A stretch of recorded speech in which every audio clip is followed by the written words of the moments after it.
Kill Count, where we tally up the victims in all our favorite horror movies and show you how they were made. I'm James A. Janice, and today we're looking at The Return of the Living Dead, released in 1985. Rottledee, as I sometimes call it, is a zombie flick with attitude, and jokes, and boobs. Ha, trash rules. It's kind of the unofficial other sequel to Night of the Living Dead, a cousin branch to Romero's Of the Dead series. The OG zombie flick was co-written by George Romero and John Russo, who parted ways after that film's release. Romero went off and made Dawn of the Dead, while Russo wrote Return of the Living Dead. But his investor Tom Fox didn't like Russo's early drafts, so he had the script rewritten by Dan O'Bannon, who wrote frickin' Alien. Now, Dawn of the Dead is one of my favorite horror movies. It fucking rules. And Russo and O'Bannon knew that, which is why they decided to make their movie so drastically different. Instead of a reflective piece about the end of society, Return is a punk rock horror comedy with zombies that are basically unstoppable. Also, they eat brains. Oh yeah, also they talk. A lot of the punk influence came directly from O'Bannon. I was tired of seeing punks portrayed in movies and television as villains. I knew punks. They were the nicest people in the world. He was eventually hired to direct the film, his first time doing so. That led to a grueling production full of personality clashes and a fired effects artist. It wasn't really a film production, it was a war zone. Most of the on-set problems stemmed from the low budget and O'Bannon's temperamental behavior. I didn't feel that Dan was prepared.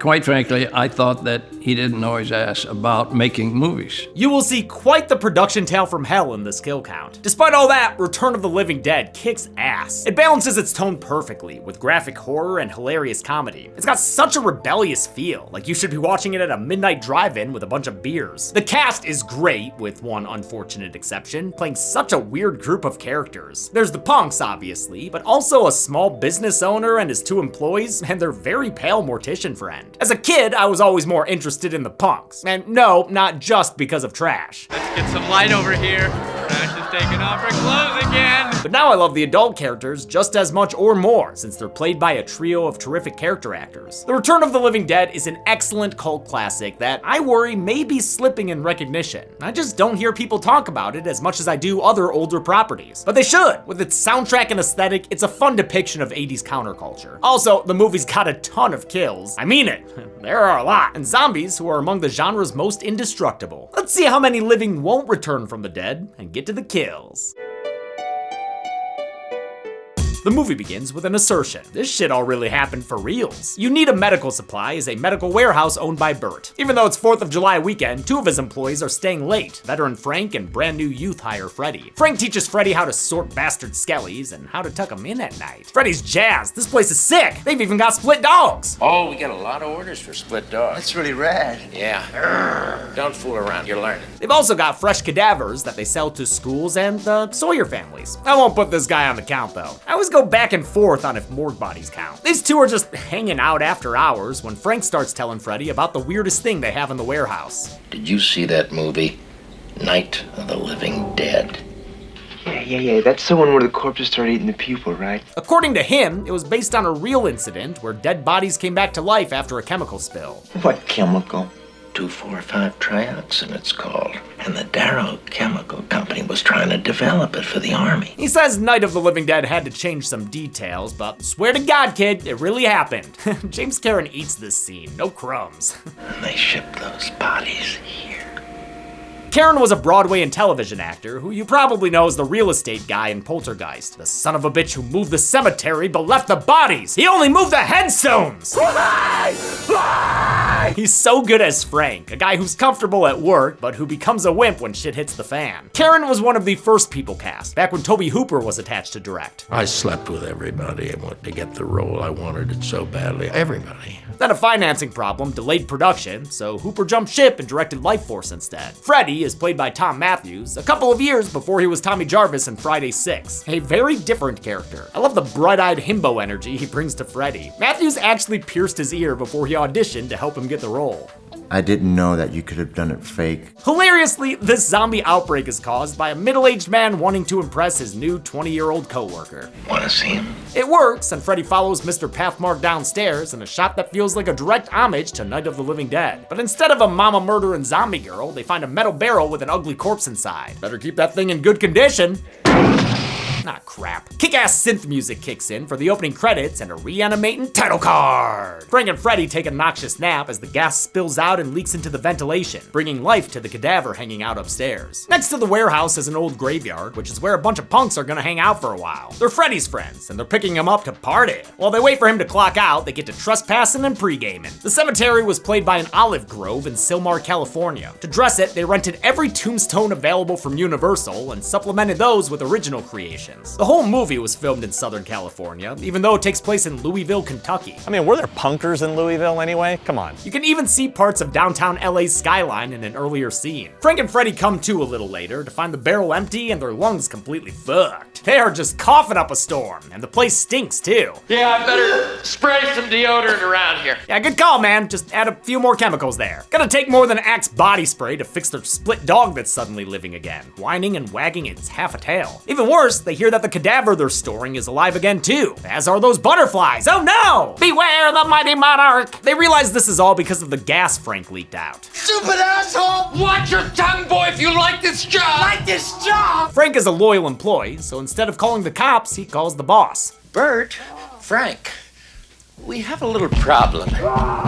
Bert gets there and tears them a new one now that he's liable to be sued into oblivion. He doesn't want to deal with the chemical company or the government, so what if they just destroy the evidence and stay hush-hush about it? Here, Frank, kill this zombie with an axe. I don't think I can do this, Bert! Well, you damn well better. You got us into this. Oh, Jesus! The boss stands clear as he sends his employees into danger, but that yellow bastard runs out and proves to be more of a handful than they expected. Bert sinks a pickaxe into the brain to kill it, just like in Night of the Living Dead. But this zombie doesn't stop screaming and wriggling even after they sever his head with a freaking hacksaw. Now it's just a headless Homer running around confused. Killing the brain must have been one of the details the movie changed. It worked in the movie! Well, it ain't working now, Frank. You're in the movie line! Russo specifically didn't want Return to undercut Romero's then upcoming Day of the Dead. He planned to release it nowhere near the same day, but due to delays and setbacks, Return came out less than a month after Day. Since Return had a bigger advertising campaign and a more modern rock and roll tone, it wound up dominating Romero's film at the box office. Romero wasn't thrilled, and there was some legal action, but the MPAA ruled against him. Russo says he and Romero remained friends throughout the dispute. Bert decides they'll take the body next door to Ernie Kaltenbrunner. Who's Ernie Kaltenbrunner? He's their mortician friend who has a crematorium. While they carry the body there, they're seen by Fred's very intelligent friends. Nope, that is not Freddy. How would you know? Because why would Freddy be going into a mortuary? There are a bunch of punks in the friend group, but some of them stand out more than others. First and foremost, there's Trash, played by B-horror mainstay Linnea Quigley, who we've seen in Silent Night, Deadly Night, and kinda in Nightmare 4. She was also a standout participant in the second Horror Royal Rumble. Quigley often got nude in her 80s horror appearances, and this is where she gets the nudest. Let's get some light over here. Trash is taking off her clothes again. She proceeds to be mostly naked for the rest of the film. That level of exposure ends up being comedic, especially since Trash is hilariously deadpan. Man, what a hideous, ugly place. I like it. It's a statement. She's obsessed with death, even more than all of you sick fucks. The mere talk of death sends her into the throes of sexual hysteria. Do you ever wonder about all the different ways of dying? You know, violently? I mean, I do, yeah. It's kind of my job. In this infamous scene, Trash dances to Tonight We'll Make Love Until We Die by SSQ. Though on set, Quigley improvised the dance with no choreography to Nasty Girl by Vanity 6. She initially did the scene completely naked, but when a producer said they couldn't show pubic hair, she was forced to shave. I was so embarrassed I could have died. The producer then said it was worse without the hair since you could see, everything. So makeup effects artist Bill Munns had to make a prosthetic privacy patch that essentially turned her into a Barbie doll down there. I had underwear on and they just poured the alginate in my underwear and then just pulled it off. Not the best experience for Quigley, who also got dizzy from the toxic fumes coming off the road flares. Another notable punk is Spider, a huge fan of Trash's flare-lit striptease. Yeah! He's played by Miguel A. Nunez Jr., who frankly doesn't get enough respect. This was his first big role, and he really needed it. I was homeless when I first got to California, so I was still living in the streets when I had this job. They didn't even know that. Nobody in the cast even knew this. Right after this, he filmed Friday 5, where he laid down them poopin' bars. Ooh, baby, ooh, baby. He was also in Leprechaun 4 in Space and the Scooby-Doo movie. Then there's Suicide, one spooky motherfucker. He's played by Mark Venturini, who joined Nunez in Friday 5 as the axe-wielding Vic, killer of candy bars. He gives Suicide an inch more depth than just a standard scary dude. I mean, I got something to say, you know? What do you think this is all about? You think this is a fucking costume?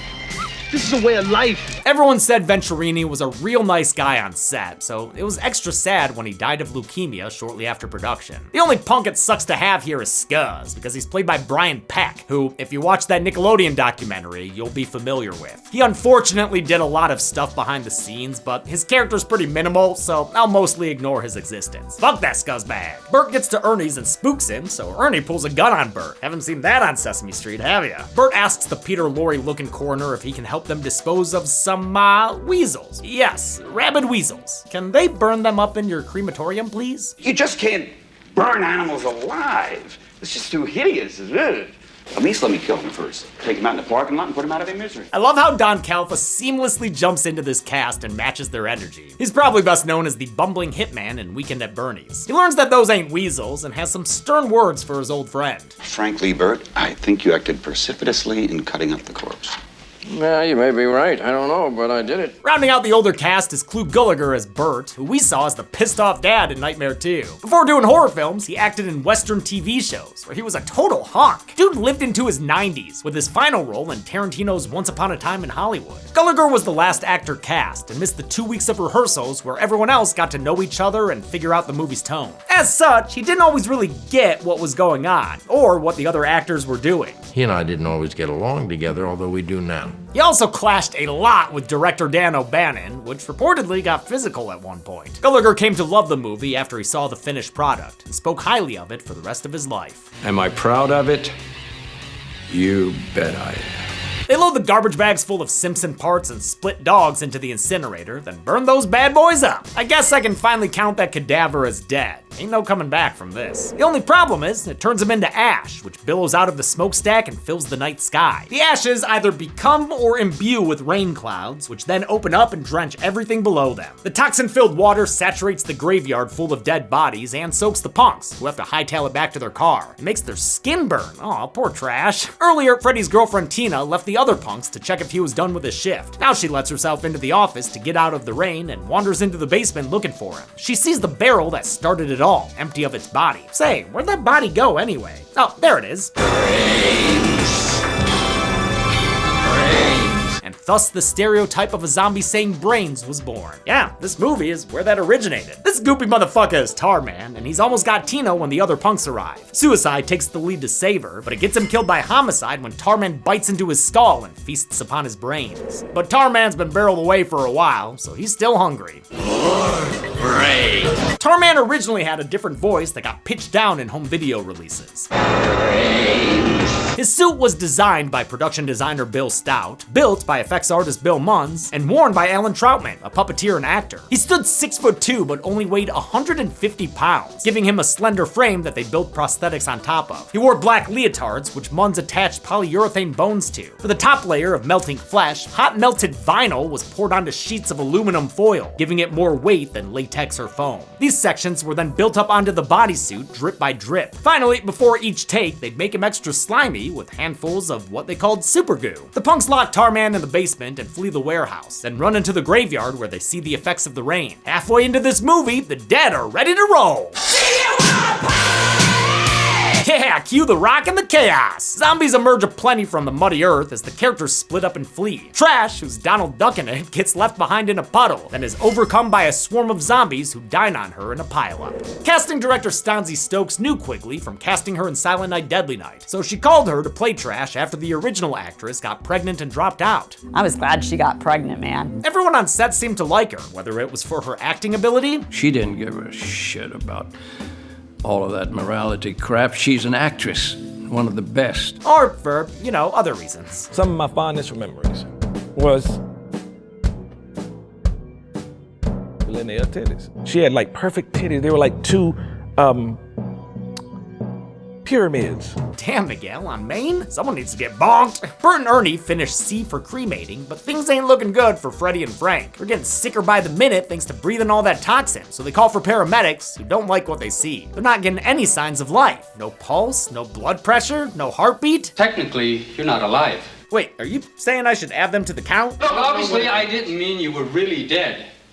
Dead people don't move around and talk. Yeah, agree to disagree on that point, but I guess I'll hold off for now. But I'll be watching you two. Spider, Tina, and Scuzz get across the graveyard to Ernie's place. He lets them in with his usual hospitality, waving a gun in their face. Ernie's, yeah, he's probably a Nazi. I mean, he's not old enough to have been a Nazi, but he's definitely got sympathies. There's a picture of Eva Braun in his office, and it's not accidental when he uses a German phrase at one point. It's coming down like einen betrunkenen Soldat. Also, his full name is Ernie Kaltenbrunner, which is almost identical to Ernst Kaltenbrunner, an SS leader and Holocaust architect who was executed after the war. I don't really know why they did this, and it's pretty fucking dark that his character works with an oven. The paramedics get back to their ambulance, where they're introduced to the zombie menace. One of them is pulled out of the front seat and killed, while the other one is set upon by a slimy horde that kinda just bounces him around. Ernie finds their abandoned vehicle and a legless zombie as he feasts on one of their heads. He shoots at it, but legless or not, these zombies just don't stop, and it chases him back inside with Bert, Frank, and the punks who have arrived. That doesn't include Chuck and Casey, who got separated and fall back to the medical warehouse. They find the office and start to call the police. Great idea.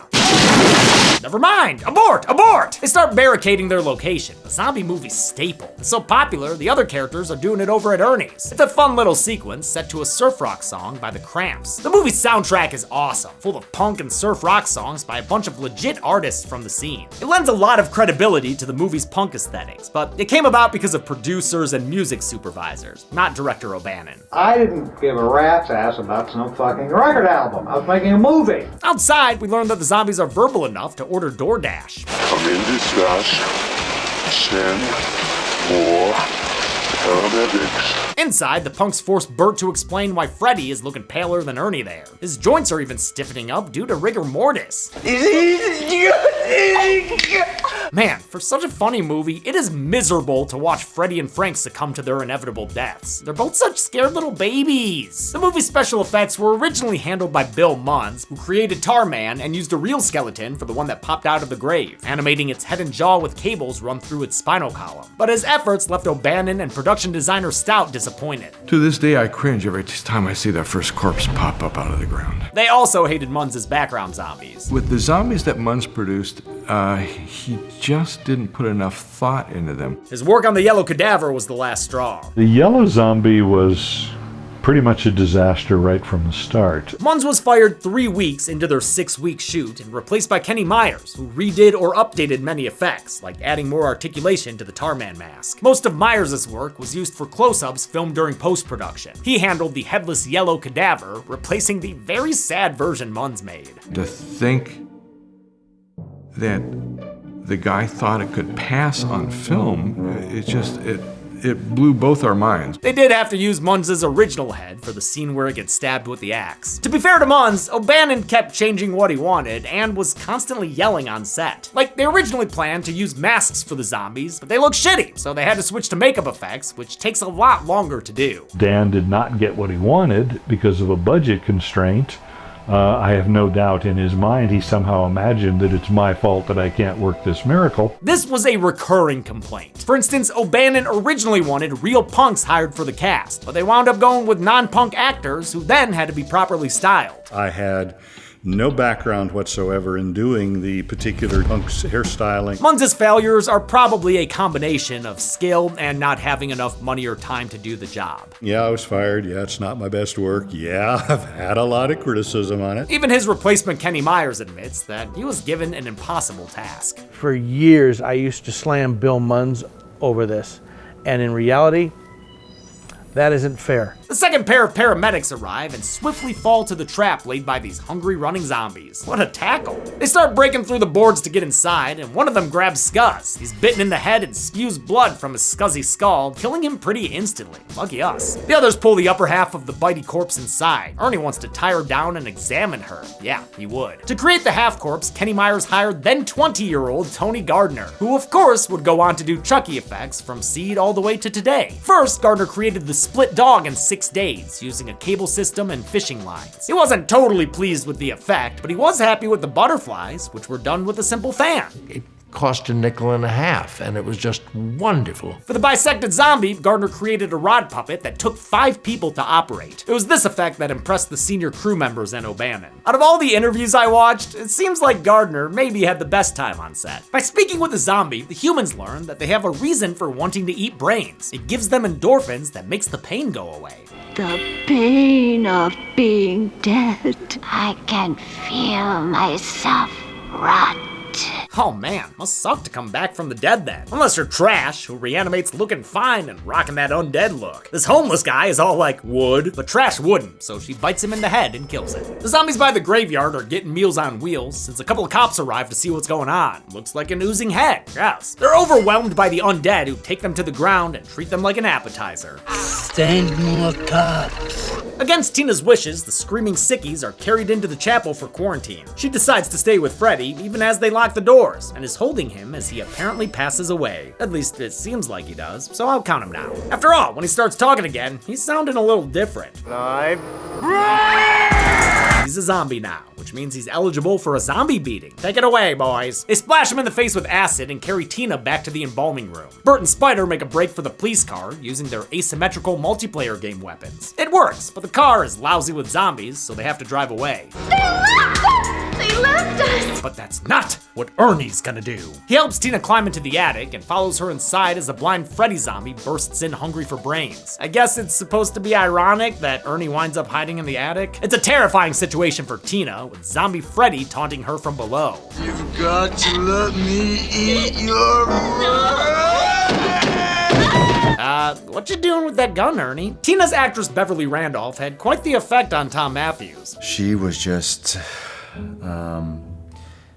so beautiful to look at. I was just shaking in my boots. Unfortunately, she had a rough start working with director O'Bannon. She went to his house to do line readings and found a gun on the table and porn playing on the TV. Things didn't get better on set. Dan O'Bannon's directing style was frightening for me. O'Bannon made her do a ton of takes falling in the mud, possibly just to mess with her, and lied about there being a breakaway step on the basement stairway. She legit hurt herself falling through it because she didn't know it would happen. She didn't mind when Clu Gulliger almost fought him. He was my hero that day because it's something I wanted to do so badly. And I couldn't. I was 19 and I had to keep my mouth shut and just do my job. O'Bannon wasn't exactly popular on set. He wasn't always socially sensitive to the way he should be handling both the crew and the actors. I don't like what I hear about his directing style, but he was reflective about it in an interview he did before he passed away. So Return for me was a real education in how not to direct a movie, how not to manage other people. In it, he said his behavior on set was a personal failing and that there weren't any excuses for it. He's honest and vulnerable in it, and it made me appreciate him as a flawed human being. Amidst the chaos, Frank has also finally died to all that toxin in his lungs. But unlike Freddy, he doesn't want to eat brains. His humanity is strong enough to avoid that temptation. Instead, he leaves his wedding ring behind, prays for forgiveness, then fulfills some earlier foreshadowing about the incinerator. I can operate that goddamn thing. To avoid the fate of becoming a zombie, Frank is burned to ashes of his own free will. Actor James Karen came up with his character's death himself, mostly as a way to avoid filming scenes in the rain and undergoing more zombie makeup. Bert drives the police car out of the graveyard, but it's no good. The whole fucking Thriller music video cast is there to stop him. They cause him to crash into the side of the medical warehouse, forcing them to abandon the vehicle and get inside where Chuck and Casey are. Oh yeah, they're kind of in this movie. They decide the phone in the basement is their best bet to call for help, but the basement's where Tarman lives. Bert says he'll handle him like a killer clown. I'm gonna knock his goddamn block off. And true to his word, that's exactly what he does. Nice. More cops get to the graveyard, but man, these zombies are smart enough to put on performances. It leads to another trap that gets all 10 new officers attacked and killed. Sucks to be the ground forces. Way better to be the chopper guy here. Bert calls the police and talks to the captain in charge of the blockade happening down the road. He begs for an evacuation, but it's too late. Trash and her music video zombies are here. They swarm and kill the cops. 15 of them total by my count. count. That includes the captain, who was on the phone with Bert. Trash takes care of him herself. Bert finally decides to call the number on the side of the barrel and gets patched through to Colonel Glover in San Diego. He's played by Jonathan Terry, who played Drunk Guy Starker in Halloween 3. We saw this colonel in an earlier scene that showed how he lived his life waiting for a call about the barrels, available 24/7. That means he's prepared when he's woken up in the middle of the night. He talks to Bert and gets all the info he needs for their contingency plan, which you may not be surprised to learn is an artillery strike. He calls it into an artillery guy stationed in Kentucky who follows orders and fires off the guns. Hey, listen. You hear anything? The explosions hit Louisville at 5 in the morning, but there's no way that we can count something like that, right? Less than 4,000 dead, General. Wait, what the fuck does less than 4,000 mean? Come on, guys, I'm trying to run a show here. I guess I'll add 3,999 to the count, since it's technically less than 4,000. That includes everyone within 20 square blocks of the explosion. Pretty much all the characters and zombies seen throughout the film. This explosive climax was handled by VFX supervisor Gene Warren Jr., whose work we just saw in The Terminator. In fact, for this movie's lightning, Warren reused footage he had of a Tesla coil that was originally filmed for Arnold's Naked Touchdown. To bomb a whole town, they set up fake houses that were blown apart with an air cannon. It was detonated with the same firing device Warren used to blow up the tanker truck in Terminator. The movie ends with an indication that this zombie problem's only just begun. The strike has caused more acid rain that's falling into cemeteries. I love how the credits is just a montage of some of the movie's funniest moments. How many people became brain food for these zombies? Let's find out and get to the numbers. What he said. It's numbers time.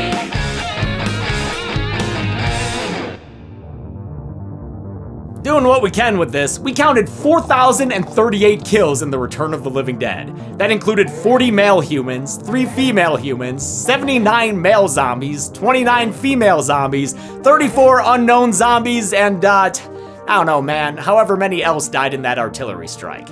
Yeah, I'm not sure a pie chart's very useful here. Sorry. With a runtime of 91 minutes, that left us with a kill on average every 1.35 seconds. I'll give the golden chainsaw for coolest kill to Suicide, who died like a hero. I like the close-up insert that Kenny Myers added. It's good gore. Dog Machete for lamest kill will go to Trash, since it seems like the lightest of all the zombie swarm kills. And that's it. The Return of the Living Dead came out in 1985 and was followed by several sequels. Part 2 is more of a comedy that I personally don't really care for. Part 3 is a Brian Usna film that's apparently a romance horror flick. And then they made 2 back-to-back sequels in 2005. Yeah, I'm sure those are real good. Next week we're switching from zombies to a ghost. The ghost with the most. Until then, I'm James A. Janice. This has been The Kill Count. On the next Kill Count. All right, what do we got for the kill count next week, kids? Oh, a story about the Maitlands, huh? What a disgustingly happily married couple. They just won't let death do them part. There's a word for people in our situation. Ghosts. But hey, look at this. A rich city family is moving into their haunted home sweet home. Ugh, deliver me from LL Bean. Now these schmucks are gonna try to scare him out of there with, oh, are you kidding me? Harry Belafonte music and shrimp? Oh boy, you guys are really a couple of spooksters, aren't you? What they need is a true professional. A ghost with the most. The one, the only, Beetlejuice. Don't even say his name. Ah, come on, you gotta work with me here. I'm just trying to make a damn kill count. Yeah, whatever. This week, go ahead and make my millennium. By watching the Tim Burton classic. Beetlejuice. Oh yeah, that's the stuff. Say it again, Sam. Beetlejuice. 3rd time's the charm. Beetle drink? You know what? Close enough. Then, don't forget to take a number while you wait for the kill count. Only on Dead Meat. It's showtime. Beetlejuice can currently be watched on the pictured streaming platforms. Dead Meat always recommends you watch the movie for yourself before its kill count. It's the only way to have your own properly informed opinion. Kill counts are never meant to replace the experience of watching a film. Thanks a lot for watching this kill count on The Return of the Living Dead. This is definitely one of those movies that like long-time horror fans really love. And I know that there are plenty of those people on this channel, but also plenty of very casual horror fans, or even non-horror fans that just watch the videos because they don't really like horror movies. So it's those people that I'm hoping to show this movie to. Because again, I know it's really popular in the horror sphere, but I feel like for the casual viewer, I don't really hear that much about it. But obviously, the movie fucking kicks ass, so check it out. Make sure you're subscribed to Dead Meat Presents for the podcast every other week and the live stream updates every week. I want to thank some patrons like Sir Smut, Madeline, Scream Queen, Steve Clark, Ethan King, and Adele, or Adele. Thanks everyone, be good people.